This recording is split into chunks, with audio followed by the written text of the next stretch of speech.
जय हिंद। आप देख रहे हैं लाइव टाइम्स, आपके साथ में हूं वंदना स्रोही, मेरे साथ है राजेश जी। हम बात करने वाले हैं पाकिस्तान और बांग्लादेश की बढ़ती नजदीकियों को लेकर। जी हां, ये 11 महीने के भीतर 7वीं बार ऐसा हो रहा है कि पाकिस्तान का कोई आर्मी ऑफिसर अब बांग्लादेश के दौरे पर जा रहा है और ढाका में कई महत्वपूर्ण कार्यक्रम बताए जा रहे हैं। 4 दिवसीय दौरा होगा। क्या खिचड़ी पक रही है सर, क्या समझा जाए? देखिए, कुछ तो पक रहा है।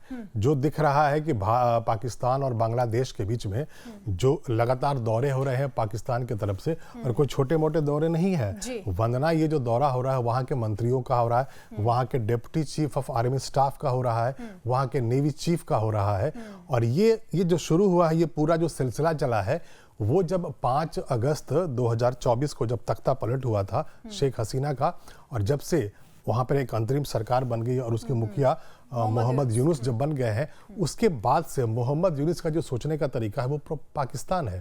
तो ये जो सिलसिला जो शुरू हुआ था अगस्त 2024 से, ये लगातार चल रहा है। और इसीलिए आपने ये कहा है कि 11 महीने, यानी कि अभी पिछले 11 महीने में 7 बड़े दौरे पाकिस्तान की तरफ से हुए हैं जी बांग्लादेश में। बिल्कुल, अभी हाल ही में अक्टूबर 2025 में भी आर्मी के जॉइंट स्टाफ शमशाद मिर्जा ढाका पहुंचे थे और अब पाकिस्तान के नेवी चीफ बांग्लादेश जा रहे हैं। और ये सवाल उठ रहा है कि आखिर एक के बाद एक लगातार जो कार्यक्रम हो रहे हैं, हालांकि जो सैन्य ऑफिसर्स का दौरा होता है वो थोड़ा ऑफिशियल भी होता है, कई बार शिष्टाचार और वो कोई गप मारने तो जाते नहीं है। हाँ। अगर आर्मी वाले जा रहे हैं, पाकिस्तान का डिप्टी चीफ ऑफ स्टाफ जा रहा है, पाकिस्तान का नेवी का जो चीफ है वो जा रहे हैं, और वो 4 दिनों के लिए बांग्लादेश में रहने वाले हैं, और ये अभी ही जा रहे हैं, थोड़े ही दिनों के बाद जा रहे हैं। और 25 अक्टूबर को, जैसा कि आपने कहा कि उनका आर्मी का जो दूसरा सबसे बड़ा अधिकारी था वो पहुंचा था, और अभी वहां पे नेवी चीफ पहुंचने वाले हैं 8 नवंबर को।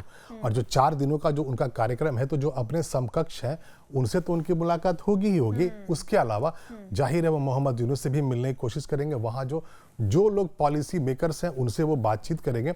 और जब भी बांग्लादेश कोई पाकिस्तान की सेना का, तीनों सेनाओं में कोई भी पहुंचता है, तो जो जानकारी निकल कर आती है वंदना, वो ये आती है कि वहां पर वो सैन्य प्रशिक्षण देने की बात करते हैं। तो एक बार फिर से ऐसा लग रहा है कि चूंकि वहां पर एयरफोर्स के चीफ जा रहे हैं और वहां पर इस तरह के अरेंजमेंट्स होंगे, MOUs होंगे।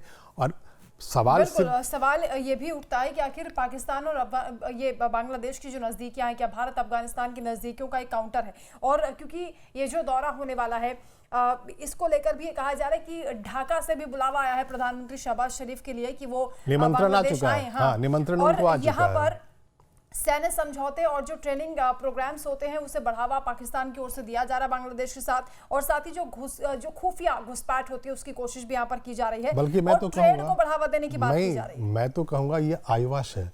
वो आईवाश इसलिए है कि जो पाकिस्तान की जो सेना है, ISI है, और पाकिस्तान के हुक्मरान, वहाँ की सरकार जाने क्यों जाते हैं?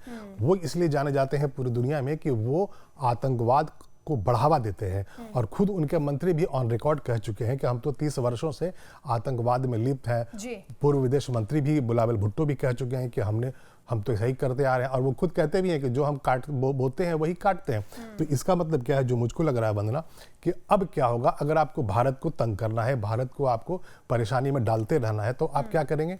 आप भारत के पड़ोसी देश में, जहां पे एंटी इंडिया सरकार बन गई है, वहां आप जो आतंकवाद की पौध आपने पाकिस्तान में खड़ा की है वही आप बांग्लादेश में करेंगे। और आपके पास 1971 की जो कड़वाहट है, क्या बांग्लादेश भूल चुका है? पाकिस्तान ने जो दर्द दिए हैं उसको भुला चुका है? तो लगातार अगर इस तरह के इतने हाई लेवल की अगर मीटिंग्स हो रही है, हाई लेवल के वहां दौरे हो रहे हैं, तो इसका मतलब साफ है कि मोहम्मद यूनुस को कोई ना कोई उनको हैंडल कर रहा है। वो रिमोट कंट्रोल से हैंडल किया जा रहे हैं। वो बाहर की ताकतें हैं, वो अंदर की ताकतें हैं, और अभी उनके वश में ऐसा कुछ नहीं है। जो वो चाहते हैं वो बाहर से जो उनके पास इंस्ट्रक्शंस आता है, और जाहिर है वो एंटी इंडिया मूवमेंट्स के लिए आता है। और ये ताकतें कोई और नहीं है सर, ISI है, खुलकर हम कह रहे हैं, क्योंकि यहाँ पर आधिकारिक तौर से वहां पर आप देखिए कि जो हाई कमीशन है बांग्लादेश का ढाका में, वहां पाकिस्तान के अधिकारियों की नियुक्ति हो गई है, यानी ऑफिशियली वहां पर बहुत सी ऐसी गतिविधियां होंगी जिसकी जांच नहीं की जाएगी, और ये भारत के खिलाफ इसका इस्तेमाल हो सकता है। अच्छा, ये जो नेवी चीफ की हम बात कर रहे हैं कि जो पाकिस्तान के नेवी चीफ वहाँ 8 नवंबर को पहुंचने वाले हैं, तो उनकी मीटिंग्स किसके साथ है? वहाँ के आर्मी चीफ वकारुज्जमा के साथ है। तो आप ये सोच लीजिए कि वहाँ एयर चीफ जो है वहाँ उससे तो उनकी मुलाकात होगी, और वकारुज्जमा जो वहाँ बहुत ही पावरफुल है, जिस तरह से पाकिस्तान में आर्मी पावरफुल होती है, शेख हसीना के तख्ता पलट के बाद से बांग्लादेश में अगर किसी का चलता है तो वहाँ के आर्मी के चीफ का चलता है। हालांकि वो थोड़े से लिबरल हैं और उनका जो इंक्लिनेशन होता है वो भारत की तरफ भी होता है, लेकिन फिर भी वहां पर जो सरकार चल रही है, जो वहां तख्ता पलट हुआ था, उसके इन्फ्लुएंस में तो वह ही जाएंगे। तो इस तरह के दौरे हो रहे हैं, इस तरह की मीटिंग्स हो रही है, तो भारत का इस बारे में चिंतन करना बहुत जरूरी है। और सिर्फ मैं फिर वही कह रहा हूं कि वहां पर जो आतंकवाद की पौध पाकिस्तान में है, उसे बांग्लादेश में लगाकर भारत को दूसरे फ्रंट पे इंगेज करने की ये पाकिस्तान की कोशिश है। पाकिस्तान की साजिश आप देखिए कि आईएसआई को ढाका में स्थापित करने के बदले वो क्या कर रहे हैं कि वो ऑफर कर रहे हैं कि हम आपकी तकनीकी सहायता करेंगे, आपको हम सैन्य उपकरण देंगे। और वो दिखावा है, वो दिखावा है। वो तो वहां पे AK-47 और IED भेजेंगे। आपको क्या करेंगे, वो जो बांग्लादेश और पाकिस्तान भारत का जो बॉर्डर्स है, वहां पर वो टेरर एक्टिविटीज को बढ़ावा देंगे। और एक और जो मुझको एक और लग रहा है ऐसा कि जिस तरह से अफगानिस्तान से इंगेज हो रहा है पाकिस्तान, एक तरफ से भारत, दूसरी तरफ से अफगानिस्तान। हमने जब ऑपरेशन सिंदूर किया तो हमने उसके बाद जो कड़े फैसले लिए थे, हमने कहा कि हमने इंडस वाटर ट्रीटी को इनएबियंस कर दिया, सस्पेंड कर दिया है। जो अभी जो थोड़े दिन पहले जो खबर आई थी, आपको याद होगा कि वहां पर कुनार जो रिवर है, वहां पर डैम बनेगा और डैम भारत की मदद से बनने वाला है।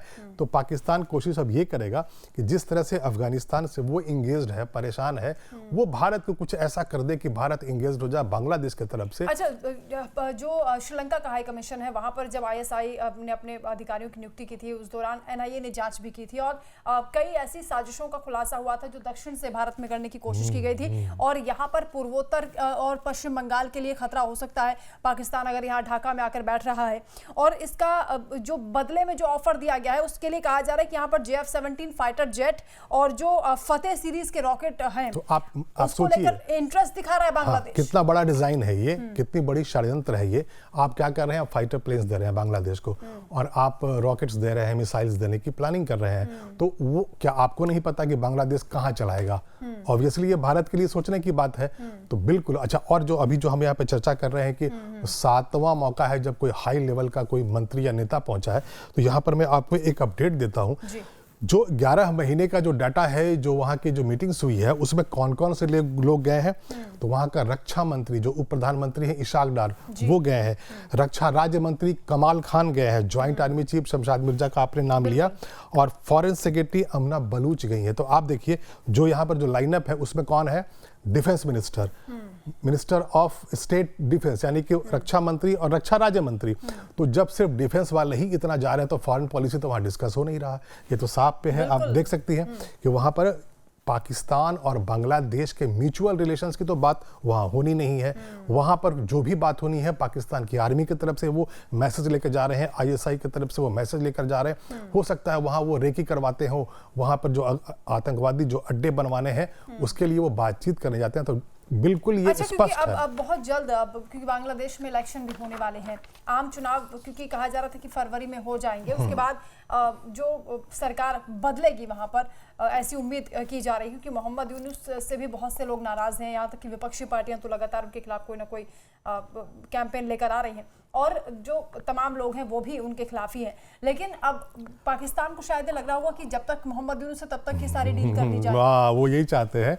अच्छा, जो जानकारी निकल कर आ रही है, जो बांग्लादेश में जो इंस्टीट्यूशंस है, जो वहाँ पे संस्थाएं हैं, वहाँ वो घुसपैठ कर रहे हैं। जो पाकिस्तान से रक्षा मंत्री जाते हैं, वहाँ से जो रक्षा एयरफोर्स और पाकिस्तान की सेना के बड़े अधिकारी जाते हैं, एयर चीफ जाने वाले हैं, तो वो क्या करते हैं, वो जो वहाँ के बड़े इस्टेब्लिशमेंट्स हैं सरकार के बांग्लादेश की, वहाँ पर घुसपैठ करवा रहे हैं, अपने लोगों को वहाँ बिल्कुल फिट करवा रहे हैं। पाकिस्तान से छुटकारा दिलाया भारत ने 1971 में, और अब अगर इस बात को बांग्लादेश शायद भूल गया, अगर किसी भी सिचुएशन में पाकिस्तान अगर परेशान करता है बांग्लादेश को, तो कहाँ जाएगा? भारत के साथ आप अपने रिश्ते खराब कर रहे हैं। आपने खराब कर लिया, आपने खराब कर लिया। टाइम पर जो रिश्ते बदले थे और कितनी तेजी से बांग्लादेश का विकास हो रहा था, 15 वर्षों का था कि बांग्लादेश कहाँ पहुंच गया, पाकिस्तान कहाँ पर है। आप देखिए कि उल्टा हो रहा है, एकदम तस्वीर बदल गई।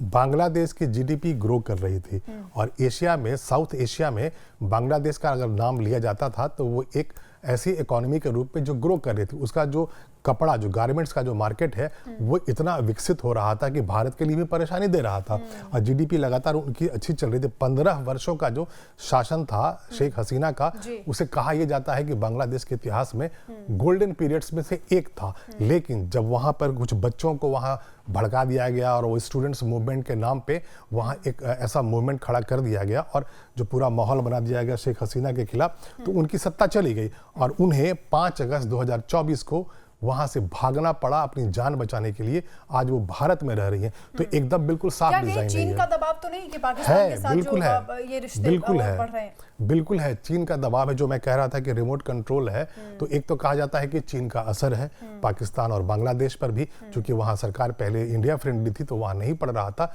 अब पाकिस्तान की तरह बांग्लादेश पर चीन का असर है, पाकिस्तान का तो है ही। प्लस एक और नाम आता है डीप स्टेट का। कहा यह भी जाता है कि वहां पर अमेरिका की तरफ से भी इंटरेस्ट है, अमेरिकन इंटरेस्ट भी वहां इन्वॉल्व है। और यह भी कहा गया कि शेख हसीना से वहां पर जमीन मांगी जा रही थी अमेरिका की तरफ से कि वो वहां पर अपना एक सैन्य अड्डा बनाना चाहते थे। इसके के पीछे भी उन्होंने हिंट दिया था कि अमेरिका हो सकता है।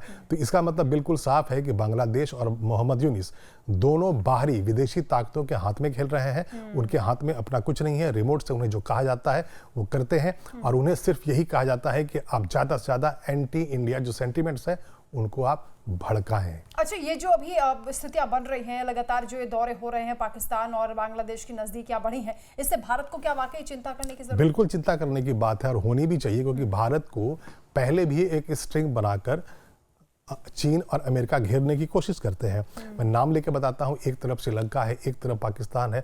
अब आपने जो बांग्लादेश जो हमारा फ्रेंडली कंट्री था, आपने वहां तख्ता पलट कर दिया। नेपाल में आप ऑलरेडी इन्फ्लुएंस कर चुके हैं। मालदीव्स में तख्ता आपने पलट कर दिया था। मोइजू भारत के खिलाफ होते थे, हालांकि बाद में वो सही रास्ते पर आ गए और भारत से उन्होंने दोस्ती भी की है। लेकिन जो भारत का जो मेन लैंड है उसके चारों तरफ एक आपने स्ट्रिंग बनाने की कोशिश की है और एंटी इंडिया फोर्सेस को आपने बढ़ाया है। तो भारत के लिए चिंता की जरूरत है। लेकिन मालदीव्स का आपने जिक्र किया, क्या मालदीव्स को देखकर भी क्या बांग्लादेश को समझ में नहीं आ रहा है कि कितना नुकसान होगा भारत के साथ? मोहम्मद यूनिस को पता है कि वो वहाँ प्रधानमंत्री थोड़े दिन के लिए है, उनका कोई पॉलिटिकल कैरियर नहीं है, वो तो इकोनॉमिस्ट है। तो उन्हें पता है उनको क्या उसके बदले में दिया गया है, वो जानते हैं। उन्होंने अपने देश को और उन्हें देश के लोगों को पूरी तरह से दांव पे लगा करके चाइना, पाकिस्तान और डीप स्टेट के इशारे पे बांग्लादेश को गलत रास्ते पे ले जाने की पूरी कोशिश की है। अभी जो ये स्ट्रॉन्ग होल्ड पाकिस्तान का दिखाई देता है, ये और मजबूत करने की कोशिश क्या इसलिए भी की जा रही कि सरकार अगर बदलती भी है तो कुछ ऐसा कर जाए कि आने वाली सरकार भी उसको यही मैं कह रहा था। पाए। हाँ, यही मैं अभी कह रहा था कि जो पाकिस्तान की सेना, पाकिस्तान की ISI पूरी कोशिश में लगी है और ये जो नेवी चीफ और deputy chief of army staff और डिफेंस मिनिस्टर और minister of state for defence, ये जो सेना वाले जो लगातार जा रहे हैं मंत्री से लेकर अधिकारी तक, उनका बस एक ही मकसद होता है कि वहां पर जो डिफेंस एस्टेब्लिशमेंट है, वहां पर जो सरकारी जो अधिकारी हैं, उनको इतना एंटी इंडिया इन्फ्लुएंस्ड कर दो कि अगर सरकार बदल भी जाती है थोड़े दिनों के बाद, तो वहां पर जो एंटी इंडिया जो सेंटिमेंट्स होगा वो रूल करेगा वहां के सिस्टम को। अगर सिस्टम उनके कब्जे में होगा तो कोई कुछ भी कर लेगा, तो वो वैसे ही चलेगा। और यही बड़ा डिजाइन है बांग्लादेश के लिए, पाकिस्तान और चाइना के पास। बिल्कुल, बांग्लादेश में हालात तो वैसे भी खराब हैं और अब जब आम चुनाव होंगे तो देखना होगा कि सरकार किस तरीके से बदलती है और जो तस्वीर बदलेगी, क्या वाकई वो पाकिस्तान के लिए मुश्किल खड़ी करेगा या फिर पाकिस्तान को सपोर्ट करेगा। भारत के लिए जो चिंता बढ़ी है उसमें खुफिया एजेंसियां या जो हमारी दूसरी एजेंसियां वो किस तरीके से काम करने वाली, इस पर नजर रहेगी। फिलहाल के लिए इतना ही। जय हिंद। जय हिंद।